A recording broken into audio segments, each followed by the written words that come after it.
from the elders of the family. And I remember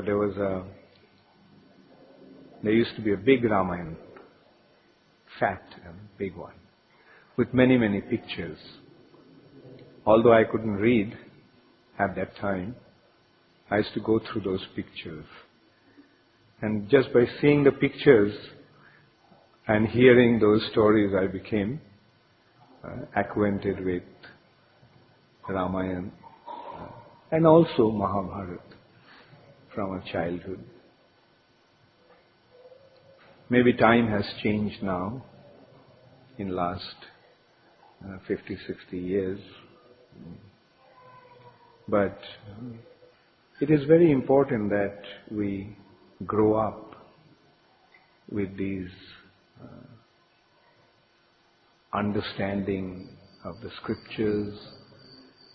And it's very interesting actually, I remember, I think it's with everybody. Everybody likes to hear stories, especially children. Love to hear stories. And these are the most fascinating stories actually. Ramayana and Mahabharata, although they are scriptures, but these scriptures are presented in such a way that everybody becomes fascinated to hear that.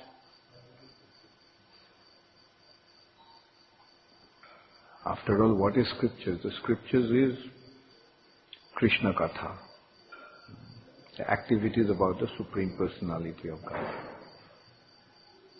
Jai Shri Shri Krishna Balaram ki Jai. Jai Shri Shri Radha Madan Mohan Lalita Vishakha Devi ki Jai. Jai Shri Shri Gaunitai ki Jai. Srila Prabhupada ki Sri Ramachandra ki Jai.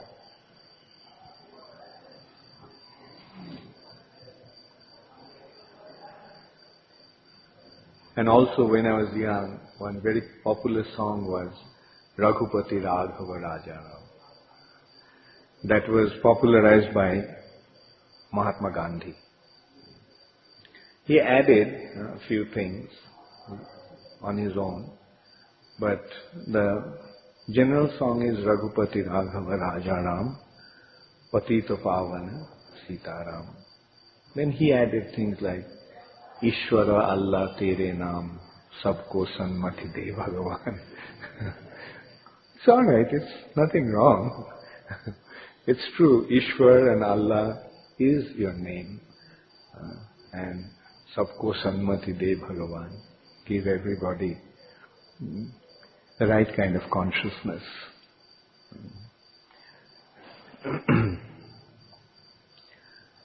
And what is the benefit of hearing these stories from childhood? One thing is that we get a very clear understanding who is God. When I reflect about my past, then I can see that when I was young, I did not have any confusion or any doubt in my mind that Ramachandra and Krishna is the Supreme Personality of Godhead. The trouble started when I grew up and started to read different other books on Vedic philosophy and culture. And there all these misconceptions started to creep in. That misconception of impersonalism. And it is so expertly presented that it actually bewilders. Even though one may have a deep-rooted faith, it bewilders one because one begins to think that maybe this is true. And what is the misconception? Ultimately, the absolute, supreme absolute, is Brahman. And these incarnations are actually the Brahma's manifestation in the mode of goodness. Brahma's manifestation in the mode of goodness in the material nature are the incarnations. And Brahma's manifestation in the mode of passion and ignorance are the jivas. So jiva, incarnations and Brahman. As long as they are in the mode of ignorance and passion, they are jivas. When they transcend the mode of ignorance and passion, they become God. And when they transcend, when they are influenced by the mode of goodness, it's God. And when they transcend even the mode of goodness and go beyond material nature, it is Brahman. Isn't it quite convincing? Or I would say, isn't it quite bewildering? It's bewilderingly convincing. Or convincingly bewildering.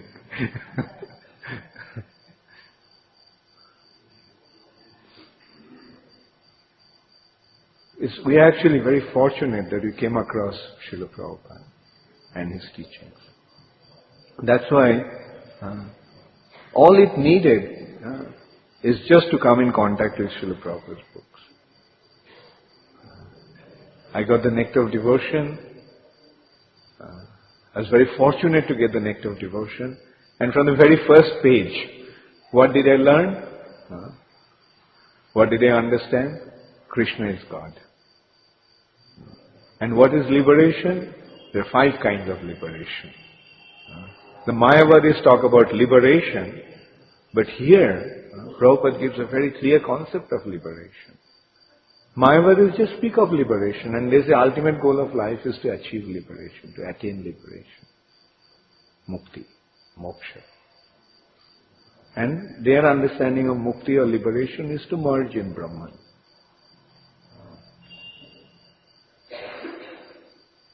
Quite a difficult job, because before you get liberated, you have to become God.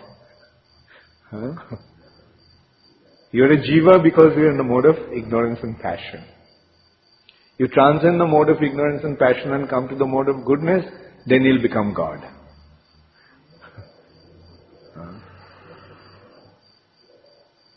So, according to these Mayavadis, all the sannyasis are God, Narayan. Because they have transcended the mode of passion and ignorance and they have come to the mode of goodness. So they are God, Narayan. Of course, there is another kind of Mayavadis. They say, not only the people in the mode of goodness are God, but in order to become God, you can develop another quality. That is, you have to become poor. Then you'll become God. Daridra Narayan. So become poor, you'll become God. And if you're rich, you're a demon. But at the same time, they go to the rich people with a begging bowl and say, give us some money so that we can enjoy. So India is actually in a very, very confused state as far as the spiritual understanding goes. But Srila Prabhupada, right at the beginning of the Nectar of Devotion, pointed out, Krishna is God. And at least with me, it just dawned at that time. Wow, I knew it all this while. I knew it all this while. At least from my childhood, I knew that Krishna is God. Only when I grew up, I became confused. And I begin to see the contaminating effect of Mayavad doctrines. Therefore Chaitanya Mahaprabhu warned, Mayavadi's bhashya shunile hoy sarvanash. Don't listen to the Mayavadi's commentaries. Because if you listen to the Mayavadi's commentaries, then everything will be lost. You'll be doomed. Sarvanash. Anyway, we are very fortunate that we came across Srila Prabhupada and his teachings. Srila Prabhupada gave us everything, the perfect understanding. Sometimes people think, I saw myself in Bombay when Prabhupada was giving a lecture in Cross Maidan in 1977. One person was very vehemently challenging Prabhupada. That why you worship only Krishna, why don't you worship Rama? Prabhupada explained, no, we chant Hare Krishna, Krishna Krishna, Hare Hare, Hare Ram. So we are worshipping Ram. Who says we don't worship Ram? So the man kept on insisting. Those days in Bombay temple was not complete. And we didn't have the deities of Sita, Lakshman, Hanuman, which we have now. So this person was challenging. Why don't you worship Ram? Why do you worship only Krishna, Radha Krishna? But the thing is, we are not only devotees of Krishna, we are devotees of the Supreme Personality of Godhead and all His incarnations. Ramadi murti shukala niyamena tishthai nana avataram akarud bhuvaneshu kintu Krishna swayam samabhavat paramah pumanjo Govindam adipurusham tamaham bhajami. Ramadi murtishu kala niyamena tishtham. Ramachandra, Ram, Adi Murtishu, all these incarnations are the expansions of Krishna. Kala niyamena tishtham. Nana avataram akarod. He expanded himself into many, many incarnations. Nana avataram akarod. Bhuvaneshu. In these incarnations he descends to this material nature. But Krishna swayam samabhavat paramah pumanjo. Krishna is the Supreme Personality of Godhead. Krishna is the Supreme Personality of Godhead. Why? Because Krishna is the original Supreme Personality of Godhead. He is the original Personality of Godhead. Deeparchi deva hi dasantaram apupetya deepayate vibrita hetu samana dharma. Just as many lamps are lit from one original lamp, but after the lamps are lit, they give out the same amount of light and heat. They're equal in all respects. But still, the original lamp from which all the other lamps were lit is the original lamp. So that is how Krishna is different from the incarnation. He's not different, he's same personality. There's no difference between Krishna and his incarnation. In this respect, Prabhupada gives the example that a high court judge, in the high court in the court he is seen in a certain way. He is addressed in a certain way. My Lord, Your Honor. And everyone is very respectful towards him. Then he goes to his club after the court. In the club, his other compatriots, his other friends, treat him in some other way. They don't treat him in the same way as he is treated in the court.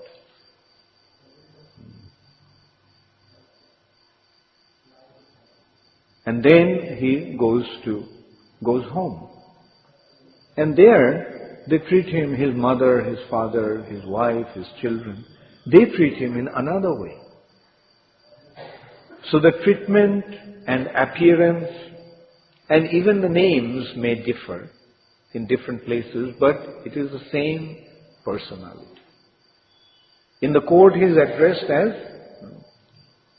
as my Lord. In the club, by his friends and other acquaintances, he is addressed as, oh, Justice, so and so. Justice. Or they sometimes may even call him by his name. But at home, does anyone call him my Lord?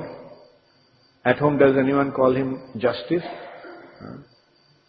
At home, hey Munna, the father, mother calling him. His wife is calling him another way. His children are calling him daddy, daddy, or pitaji, abba.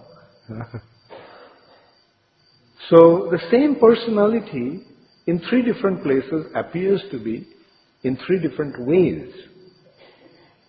But he is the same personality. Now, will anybody say that the person in the court is different from the person in the club? Or person in the club is different from the person at home? No.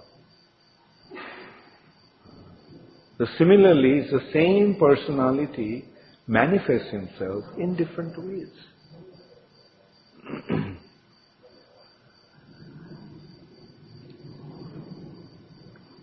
So, and there are two differences that we can consider. One is, he is the original personality of Godhead, from whom he is the original, and he expands in his Swamsa. Similar expansion. He himself expands. Krishna expands to Balaram. Balaram expands to Sankarshan. Sankarshan expands to Mahavishnu. Mahavishnu expands to Garbhodakshayi Vishnu. Garbhodakshayi Vishnu expands to Kshirodakshayi Vishnu. Expands into the super soul. Expands into different incarnations. Same personality. Is the super soul in the heart of every living entity different from the Supreme Personality of Godhead? No. Same personality. That is what we have to understand. And when we understand that, then everything will become clear. And that's what Srila Prabhupada is giving us. He is giving us the perfect understanding. Who is God? Who is God? Is he an expansion of or manifestation of Brahma Jyoti in the mode of goodness? No. Rather, Brahma Jyoti is his bodily effulgence.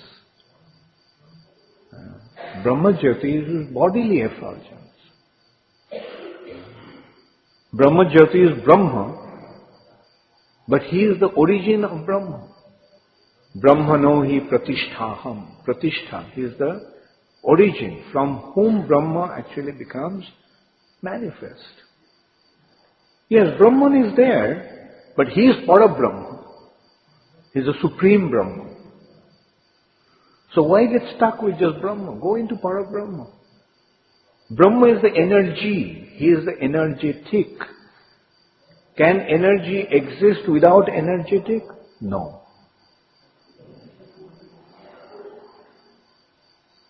Energy may be without form, but energetic is a person, is with form. Very, very clear and elaborate understanding that we have. Why does he come? He comes to display, he comes to accomplish certain purpose.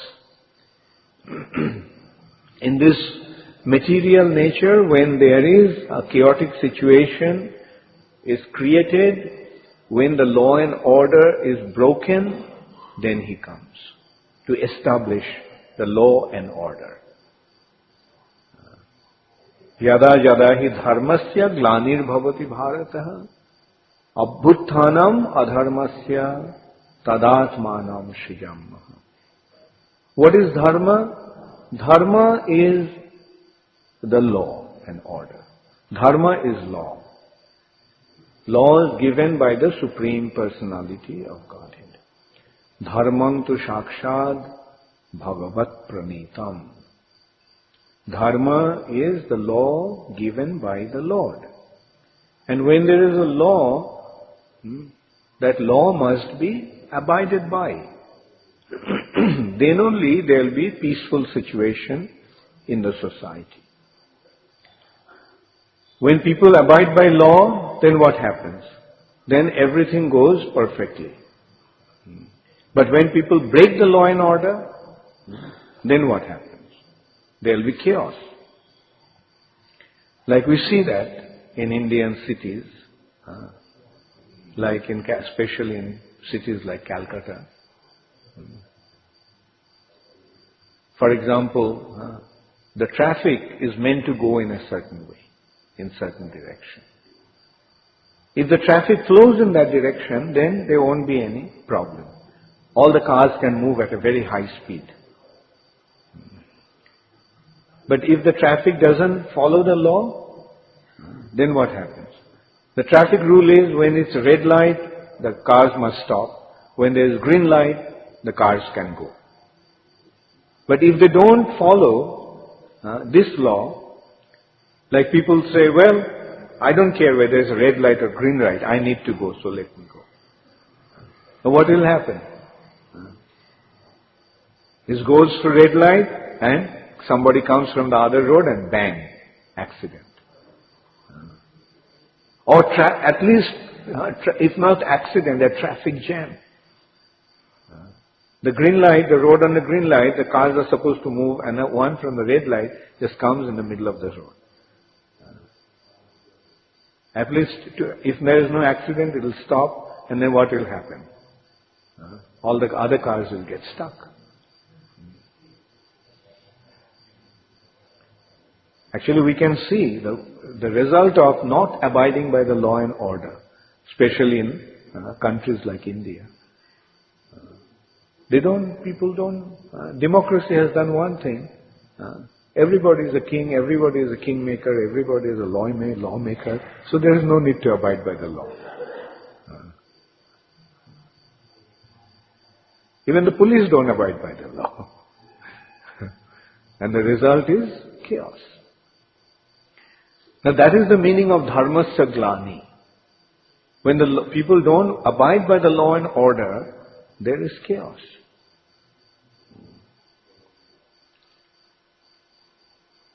And then Krishna has to come.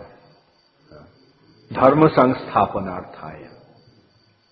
In order to establish dharma, in order to establish the law and order, he has to come.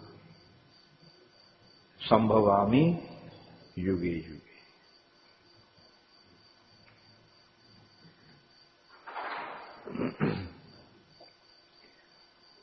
And he came, in Treta-yuga, he came as Lord Ramachandra.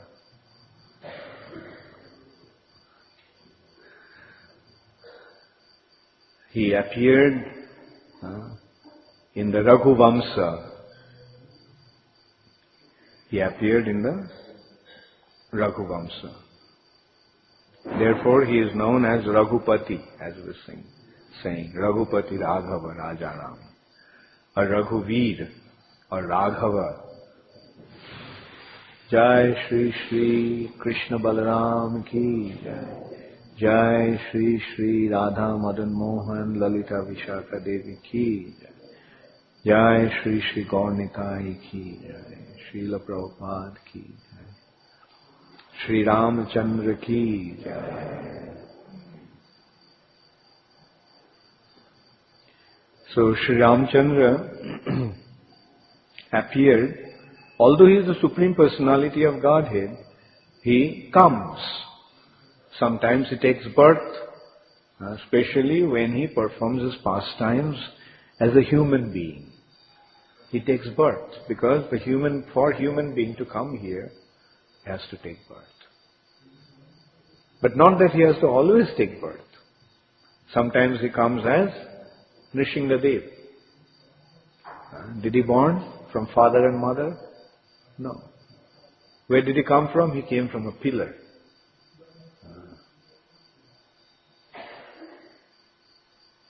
Hiranyakashipu asked Prahlad, where is your Hari? Where is your Narayan? Prahlad said, Hari is everywhere.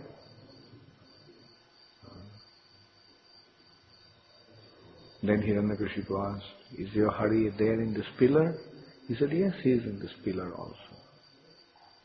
So Hiranyakashipu immediately went and with his bare hand, he just struck the pillar. And the pillar collapsed, broke.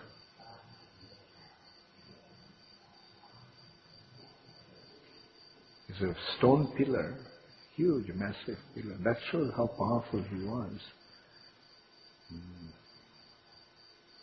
But then, from the pillar, a very strange personality appeared, who had the head of a lion and the body of a man.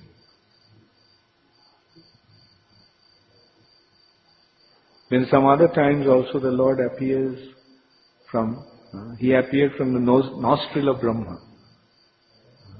One day from the nostril of Brahma, a small little boar came out. And he became bigger and bigger and bigger. It became so big that it dove into the lower planetary system, Garva ocean, and picked up the earth planet on his tusk. The entire planet was picked up by this boar. Barahadev. Bashoti dashana shikhare dharani tava lagna shoshini kalanko kaleva nimagna keshava dhrita shukara rupa jai jagadisha Hare. Keshava assumed the form of a boar in order to rescue the earth planet. He appeared as a fish to Satyavrata Muni, to King Satyavrata.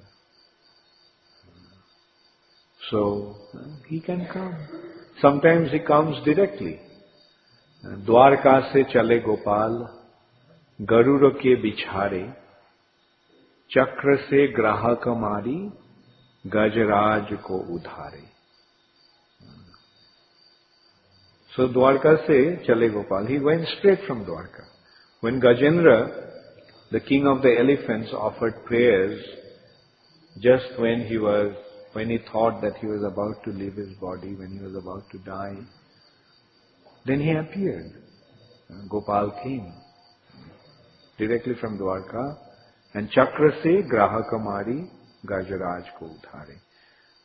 He killed the graha, the crocodile, with his chakra, with his disc, and rescued Gajendra. In this way, the Lord can appear in so many different ways.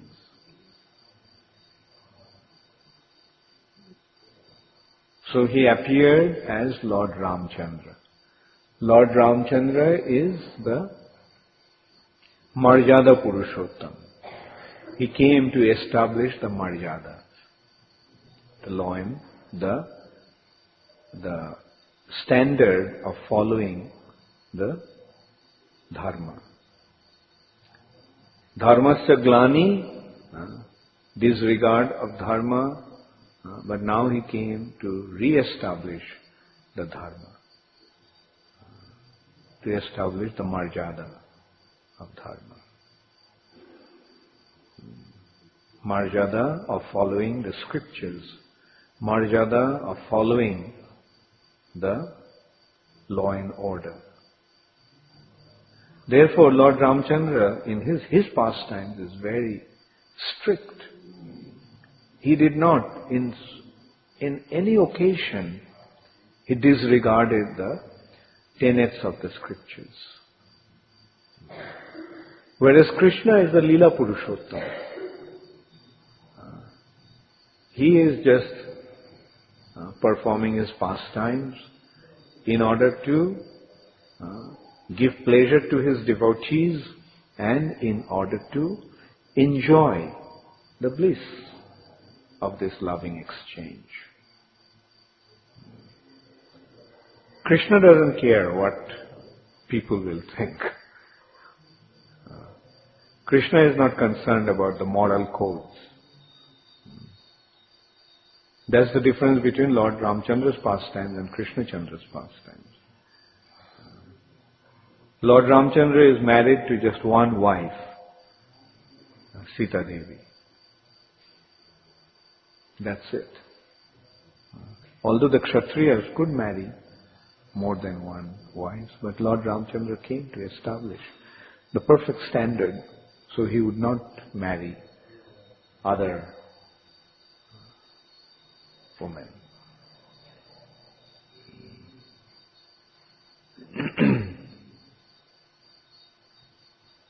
And whereas Krishna married to 16,000 wives. Not even 16,000, 16,108 queens.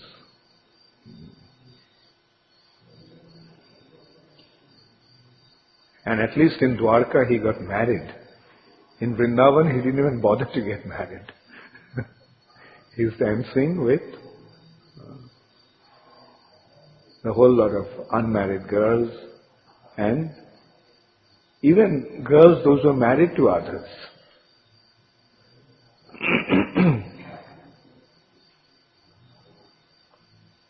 But is there anything immoral?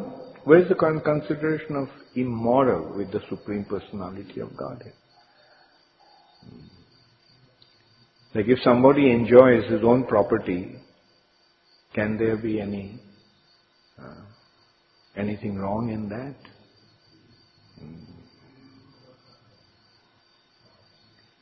Now, isn't Krishna the supreme proprietor of everything and everybody? So if Krishna enjoys, then what's the harm? As it is, he is situated in everyone's heart.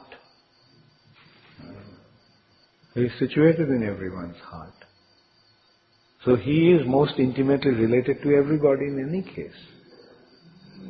So if he has some dealings with somebody, what can be wrong about that? Because he is the supreme proprietor, everything belongs to.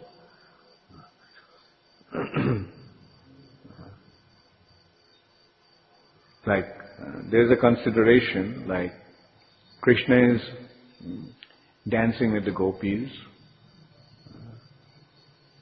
Now, what to speak of the gopis being Krishna's property? Gopis' husbands, Gopis' father, Gopis' mother, they all are Krishna's property. So Krishna in that sense is not only the husband of the gopis, but he was also the husband of the husbands of the gopis. Because the word husband means a proprietor. But common people may not understand that. Therefore Krishna's pastimes are kept little carefully.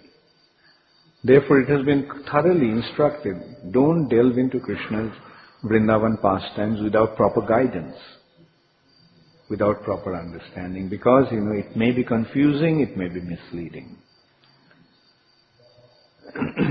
And that's why it's also said, Krishna's pastimes shouldn't be imitated. We won't be able to imitate Krishna's pastimes. If you want to imitate any pastimes, okay, imitate Lord Ramachandra's pastimes. Because he is the Maryada Purushottam. Imitate his pastimes, because he has come to establish the proper standard.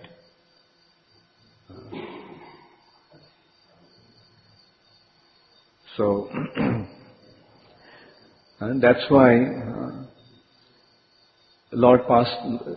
sometimes Lord Ramachandra's pastimes also can appear to be confusing.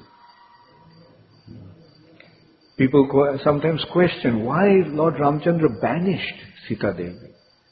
It's so cruel. He banished Sita Devi. And at that time Sita Devi was pregnant. And also because some weird washerman expressed some doubts about Sita's character. And as a result of that, Ramachandra's character was questioned. The man actually said that, do you think I am like Ram?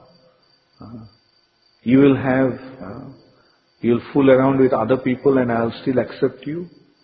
I'll banish you. His point was that Sita was kidnapped by Ravana. Who knows what Ravana did to her, and still Ram accepted. Already Ramachandra has taken precaution about that. Before accepting Sita, Sita was tested in fire. Agni Pariksha. And when she went through that test, then only Ramachandra accepted her.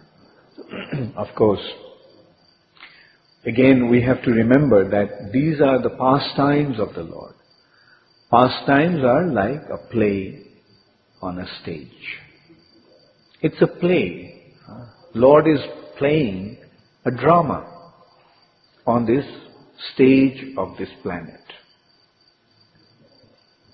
And in a drama, there must be in drama there are various aspects that must be there. The exchange of mellows. The dramas, and mainly drama means conflict. Drama means exchange of mellows. Like there are, those mellows must be churned. Especially the secondary mellows.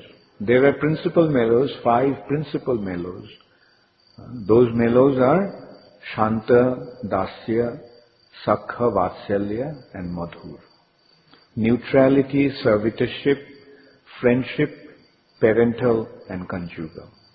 These are 5 principal mellows, and then there are 7 secondary mellows. Harsha, Adbhut, Bir, Raudra, Bibhatsa, Vayanak, Karun. Harsha, humor. Adbhut, wonder, surprise. Veera, chivalry. Raudra, anger. Bibhatsa, ghastly. Bhayanak, frightening. And Karun, pathos. So more these mellows are churned, the better becomes a drama.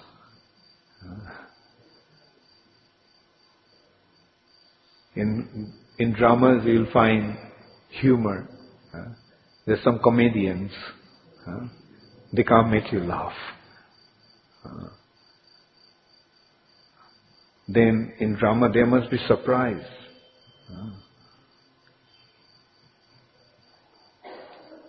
Surprise. The heroine is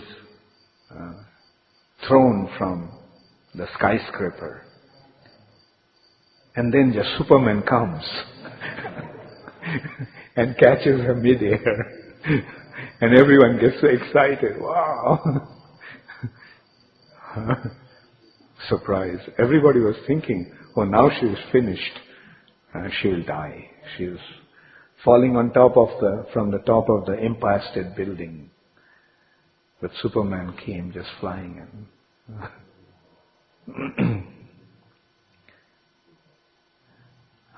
Veera, chivalry.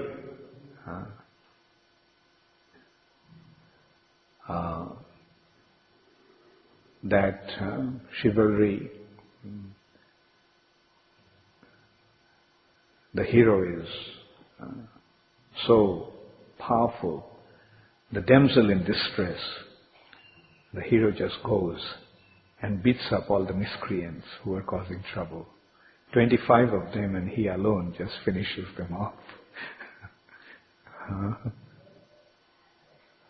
Or Rambo.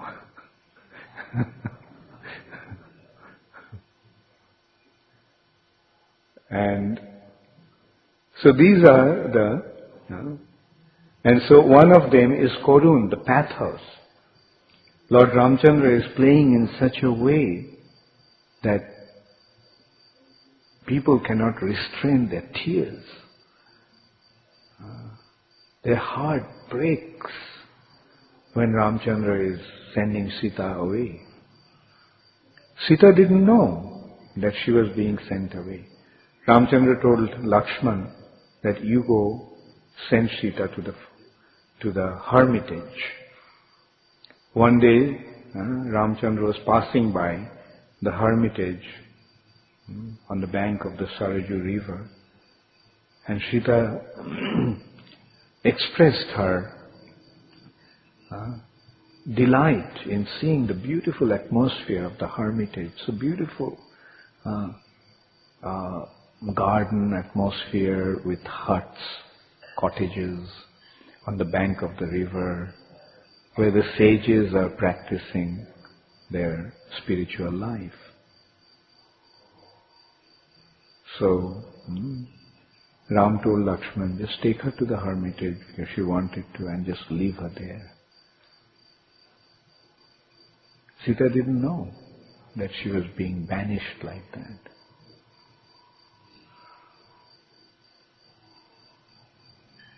Now, does it mean that Ramachandra was cruel? No.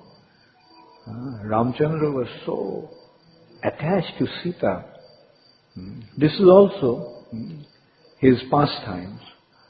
When Sita was kidnapped by Ravana, Ram was crying like a little child. He was crying.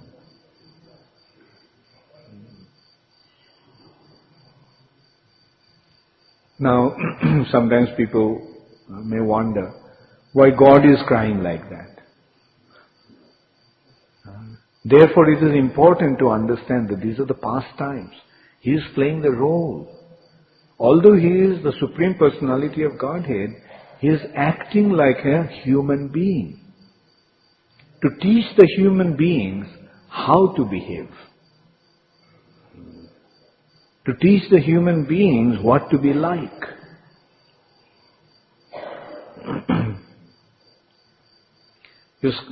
Also when Meghnad, Indrajit, brought a Maya Sita, he created a Maya Sita and brought her in front of Lord Ramachandra in his chariot. And with his sword, he just cut her head off. And then Ram said, now, he was so heartbroken, he said, now what's the use of fighting? Sita is dead. All this struggle was to rescue Sita, now Sita is killed. So, what's the point in fighting? Ram stopped to fight. But Vibhishan told him, look, this is Indrajit's magic. He just created that illusion. It's not Sita, it's a Maya Sita, illusory Sita. Then Ramachandra said, again, how can the Supreme Personality of Godhead be bewildered like that? Well, again, it's a pastime. So Ramachandra told Vibhishan, that Vibhishan, how can one create something in an illusory form which is exactly like Sita? So this must be Sita. Don't try to console me. Indrajit has killed Sita.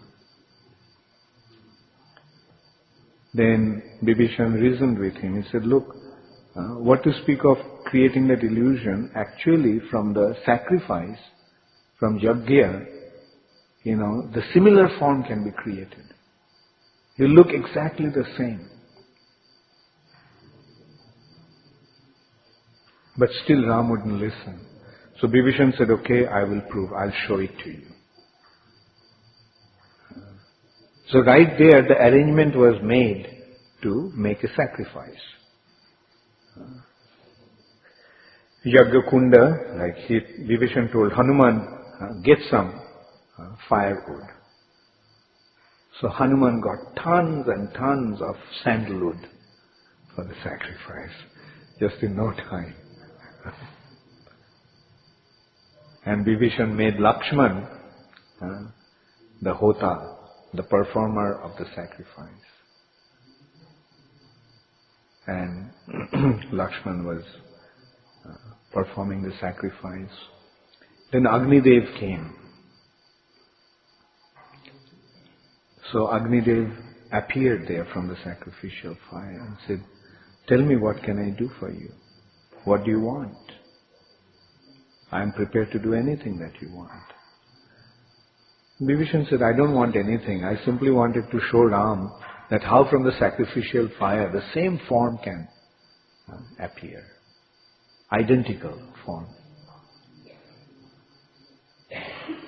Then Agni Dev said, "Okay."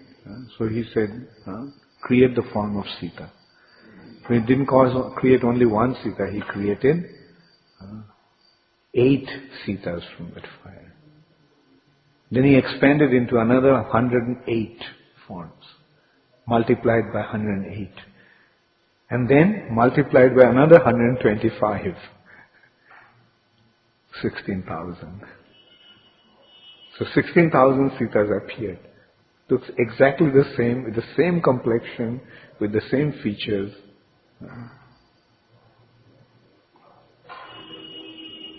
Now, when they came out of the fire, they wanted to accept Lord Ramachandra as their husband, these 16,000 Maya Sitas. They were just about to accept Lord Ramachandra as their husband. Ramachandra said, "Look, in these pastimes I won't have more than one wife.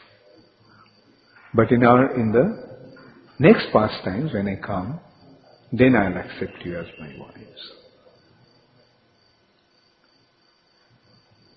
So they asked, "Where should we go?" And they said that you appear as you take shelter of different kings as their daughters. And then Narakasura will kidnap you. And I will rescue you in my next pastimes, and then I'll marry you. So these are the 16,000 queens in Krishna's pastimes. So these dramas are so well enacted that there is no loophole left. Everything is perfectly organized. So this is how the Supreme Personality of Godhead comes to establish law and order, and He performs His pastimes in such a way that it churns all our emotions in such a way that sometimes our heart breaks in pathos, in Karun Rash, and sometimes our blood starts to boil in Vira Rasa. And sometimes our eyes pop out of their sockets out of Ashcharya, surprise, Adbhut, a wonder. So this is how the Supreme Personality of Godhead performs His pastimes as He did as Lord Ramachandra. Hare Krishna, Gaur Premanande, Hare Hare.